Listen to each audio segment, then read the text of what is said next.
Good morning from Greenwich, Connecticut. I spent a longer time than usual in bed this morning.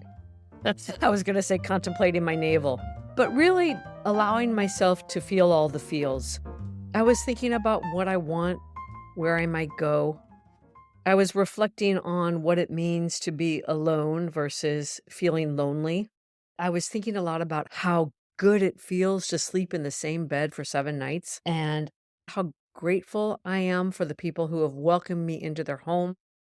I was thinking about the state of the world and how disconcerting and upsetting and chaotic and painful it is.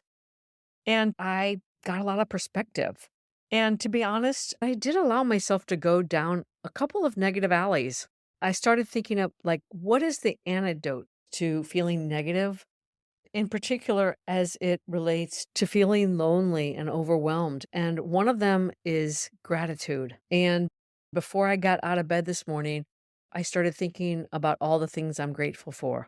And I decided to start my day by writing a few thank you notes. Sprinkled in those morning thoughts were thoughts about what is it that my parents taught me about coping and resiliency and perspective. And one of our family go-tos is something we learned from our father, which is the question, what's the worst thing that can happen? Anyway, fast forward, I was thinking also about something I saw Sir Michael Caine say. He was sharing a story about an experience that he had when he was young. I think he was in the theater and a husband and wife were improvising. Things got totally out of control. They started hurling things, and a chair got lodged in a doorway.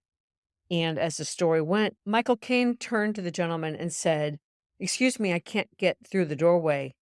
And the actor replied, "Use the difficulty." And he looked at him perplexed and he said, "What do you mean?" And he said, "Well, if it's a comedy, fall over it. And if it's a drama, pick it up and smash it." Michael Caine was really struck and he thought about it and he said he carried that saying and that idea of using the difficulty into his life. And he said his children always quote him and carried that into their lives as well. He said, this is about asking yourself when you're faced with a difficulty, what can you get out of it? Even if you use it in very small part, you've won the game. I really like that idea a lot. Use the difficulty. What can you get out of it? What can you make of it? How can you use the difficulty to your advantage? It's certainly something I'll be pondering. I'll leave you with that for today. Until next time, from my heart to yours.